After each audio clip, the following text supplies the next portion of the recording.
I don't look at being single as a problem or a punishment. Yeah, I feel like you shouldn't be in a relationship if you can't be happy on your own. Yes. Things that you've been talking with this guy and you've been eating with this guy for months. Ask, where are we going? So that, oh my god, you're so skinny, I could actually just break you.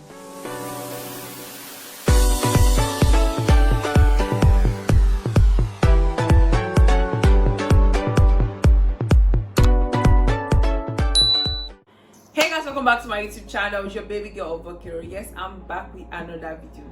This is the first time seeing this beautiful face, this pretty face. My name is Ovokeroh and I'm a lifestyle content creator. So today I'm going to be filming a girl talk and I'm here with a friend, which you will still see. You guys, the English something. We're filming a girl talk and I'm here with Fikemi. You guys, it's a pleasure to have she's just saying her name like it's Fikemi. It's not just Fikemi. So what's my name? I'm here with the hosts of a famous podcast. You guys are dulling. See, you don't know FAP by now, you're sleeping. Hey.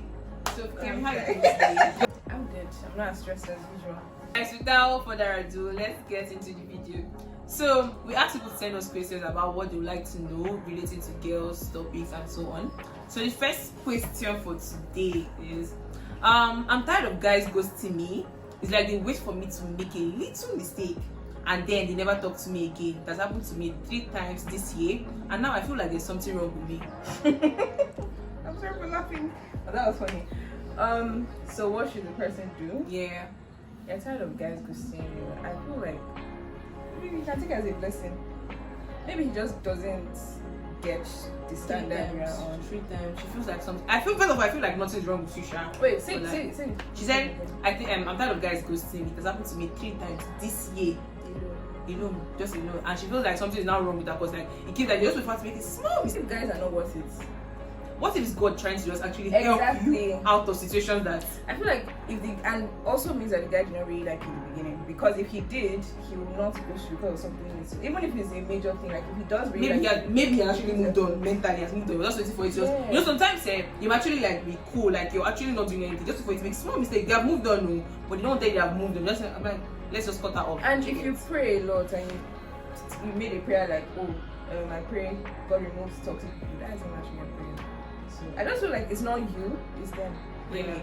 And also, if it's 3 times, probably you should also check kind of guys you attract. Yes, you might be attracting the guys that you're talking to. Exactly. You just notice like if they all have a pattern, so like watch out for the pattern. So guys, second question is, the person said, "Hi sweets." Sweets. Yeah, to you.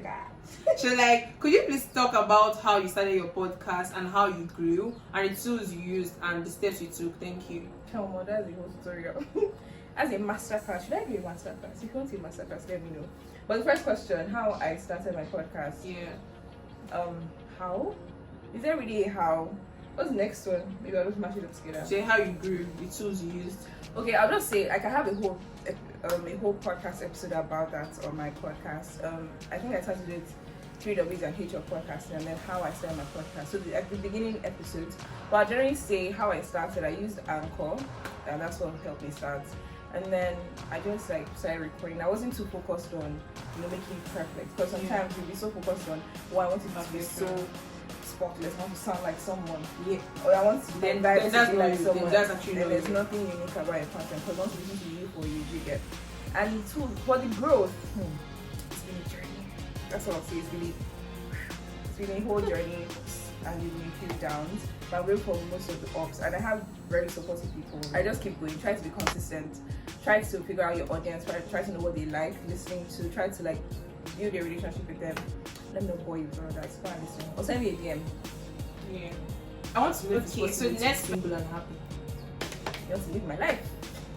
Oh, so you're just trying to tell us you're single? Yes, I'm single with my full chest. Okay. My full chest. You get it? To be single and happy, first of all, it's the perspective. Now, I don't look at being single as a problem or a punishment. Yeah, because people most times the mistake they make is like they look at being single as, oh my god, that's the worst thing on earth. Yeah. And they over idealize relationships. Like relationships are beautiful and amazing, but like being single is also beautiful too. Like take it as a point in your life where you get to like study yourself and learn a lot about yourself, like know what you want, what you don't want, right? Because we're always in a relationship. Like I know people that can't be out of a relationship for 2 weeks.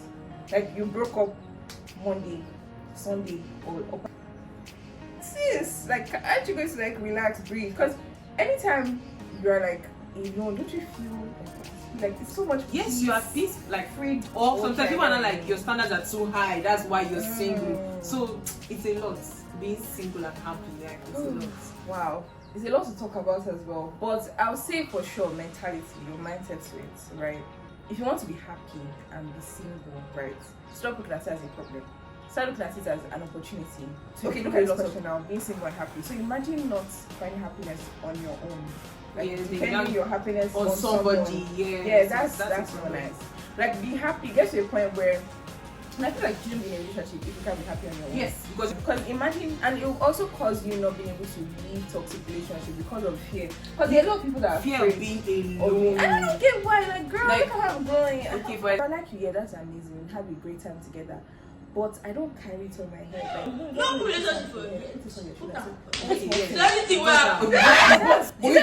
Wait, or what's the one that's very annoying is that, for example, this is an influencer, for example, and you go to you guys, both of you go on a date or something. Unless like you just know that definitely she just has to make videos about food. You should just get used to it. That's what she's like, that's her job, like that's what she do. Not like she's supposed to like leave the whole total date and then just have like video her. That's like madness. But like you just know that this kind of person you're with. Oh, you will help her. Like, yes. Oh, actually let's get this uncle. I say okay. Or remind her. Because sometimes she might just be conscious that okay, I don't want to upset him. Just show that you're supportive, you're encouraging. Let me give you tips if you're dating an influencer. Just like little things like, oh, have you seen this brand? Should I help you send them a mail?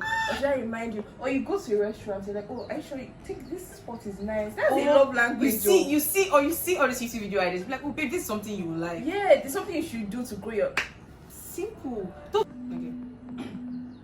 So the next question is, I want to know whether or not a guy not asking you out after a couple of months of talking and intimacy is a red flag. Well, this is delicate. You have to be careful. So first of all, if there was no agreement from the beginning that was just going to be, casual. But like I feel things like this, you should be able to know the intention that you should ask. Because you can't just assume that's a red. Because sometimes just assume the most is every red flag. But like if you notice that you've been talking to this guy and you've been eating with this guy for months, ask, where are we going? What's the way forward? Some boys they don't like that what I mean. They don't like hearing what I mean. Then he's not ready, exactly. Actually, I feel like if a guy is like he's always escaping that what are we like. Months of eating and forget talking we can say okay intimacy and you're obviously not, you don't sound like you both of you are doing friends with benefits, so you sound like you want something. Yes, or maybe he don't know use it and serve you breakfast. Yes, because I feel like you actually need to watch that video of partners to avoid. If a guy is like oh if it is, let's just see where life takes us to. He doesn't have a plan yet. He said if it is, you don't like me that don't have future. Yes, like you have to. What are you having with me? Are we in a relationship? What are we? But this thing is so key because sometimes, because babes love you, like you love, okay, let me just speak, right? You love the guy, you love the attention, you love spending time with this person, you really like this person, but you're scared that this person will go away if you ask this question. Please ask. You can't keep, like, you can't reduce your standards because of this. Like, if your standard is not to be with someone that is just for vibes, then don't be. Next thing is, person said, talk about mental health of women. This is a very touchy subject, and we're not pros about this. Yeah. But mental health is a very important topic. I feel like one thing that's very important is not letting things get to you, not overthinking things. Like for me, what I really do is I don't let things stress me. I don't let things get to me because things will definitely. There are a lot of things that happen around them in school. School always irritates me. Yeah. So like I don't over reason it. For example, I can be in my room and then my friends will just call me by like 4 to come and do some work. I don't just carry it in my head and just start making weigh me down. You get? So I just think as okay, going to work. Like the approach also is very important. But you're saying something before about cutting out any form of stress. That also helps. Anybody that's stressing. I know we have this thing where we're like, oh, don't promote cancel culture, but for me, for a while at least. Yeah, like you can read this person later. Like exactly, you can yeah, read like this person. I can. But in that moment, right? If I know that what you're doing, how you are, the way you're acting is irritating me, I'll first of all mute you because I don't want to see you, be around you. Let me calm down and then Yes, we can now we'll like have dialogue. But in that moment, I'm actually very irritated and pissed. So yeah, that also helps. Like just blocking out, tuning off all the noise, and the noise in terms of people's actions, what people do, how people behave, things like that. tell me how to kill that imposter voice. It comes a lot. Do you go through it? I look at myself, I'll be like, it's okay, no fine. It happens. It Or happens a you lot. can't do this. Nah. For me, what like imposter voice I really deal with is when, like, for example, when I achieve something and I feel like I'm not deserving. For example, when people see me and they're like, "Oh, pick at me, how?" I'm just like, me, they're talking about like, or when I have a lot of listens and then people are like, "Oh, you're so amazing, you really helped my life," and I'm just like, I don't think I should be getting this. Do you get? So I always try to like downplay it. Like, I don't think I've done enough to get this. So whenever that voice comes, I'm like, do you know how hard you work on content? Also because sometimes you don't want to be seen as proud. Yeah. So you try to like play the humble. I've stopped. It's not like I've just seen it as I'm not trying to be proud. I'm just accepting what I've worked hard for, to the benefits of that. So when you look at it from that point of view, you stop seeing it as okay, this is a problem. You're not proud. The hard work you put into it, you're reaping the fruit of your labor. That's just also remember you deserve all the good things that are coming to you. You are deserving. Yes. Comment, share with your friends, let them know that the FAP and Ovokeroh are collaborating. Period. Fill it up. Okay, so the best talking about body shaming. So what do you have to say? Whew. How to deal with it? Yeah. This is such a, there's so much to say, but there's also not so much to say at the same time. Body shaming is huge. It's very, very delicate. It's very, very important to learn to love yourself. But I feel like when it comes to body shaming, you have to stop believing what people say about you and start ignoring what they say. So I recorded different episodes with my friends on my podcast. So there's one we spoke about body shaming, fat shaming, skinny shaming. Because body shaming is both ways. It's for slim people, thick people, everybody is body shamed. Everybody is shamed most times.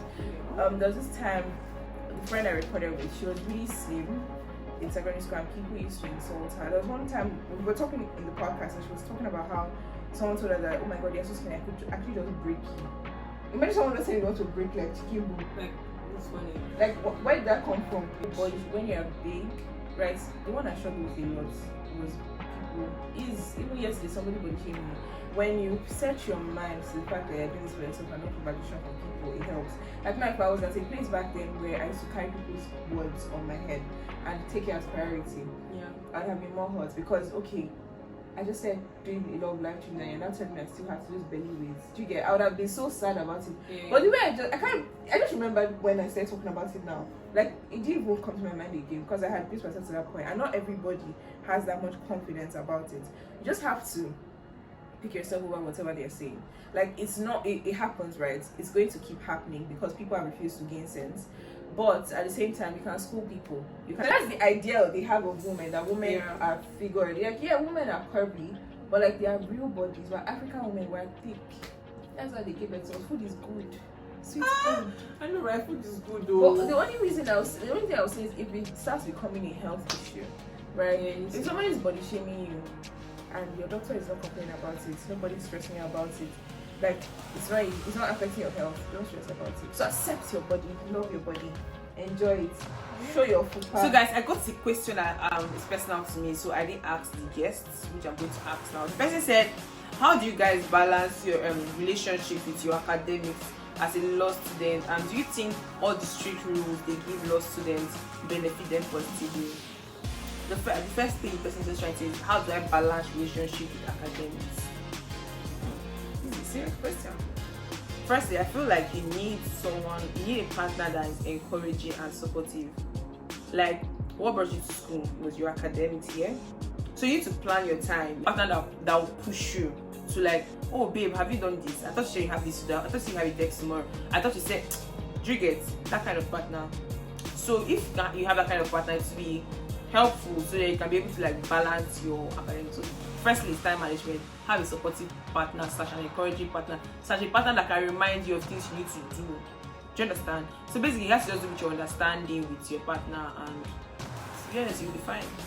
Now, the second thing you said is, do I think that the strict rules affects lostness positively? In my opinion, disclaimer, this is just my own opinion. Yes, I feel it affects us positively. Imagine a situation where you're allowed to do whatever you want now. You have piercing, you have beard, you have any color of hair, and then you go to law school and find out that you're actually not supposed to have piercings. You're supposed to be only black hair. Like, do you get being released? Then all of a sudden they restrict you. It's not better you're restricted before you now finally get released. What do you think about that? Even though this is overdo when it comes to law things. Yes, I agree with you. This overdo. I'm not gonna lie. This overdo. But then, just that if you actually let people do what they want, like for example, you say, oh, I wear anything you want to wear, I bet you a lot of people are going to misuse it. So guys, we've come to the end of this video. If you like this video, don't forget to give this video a thumbs up, comment. Yes, I enjoyed it. Wow, I enjoyed it. We spoke about a lot of behind the scenes. Yeah. Subscribe for premium content. Tell me the kind of content you would like to see. I got you guys covered for the semester by today. And I'll see you guys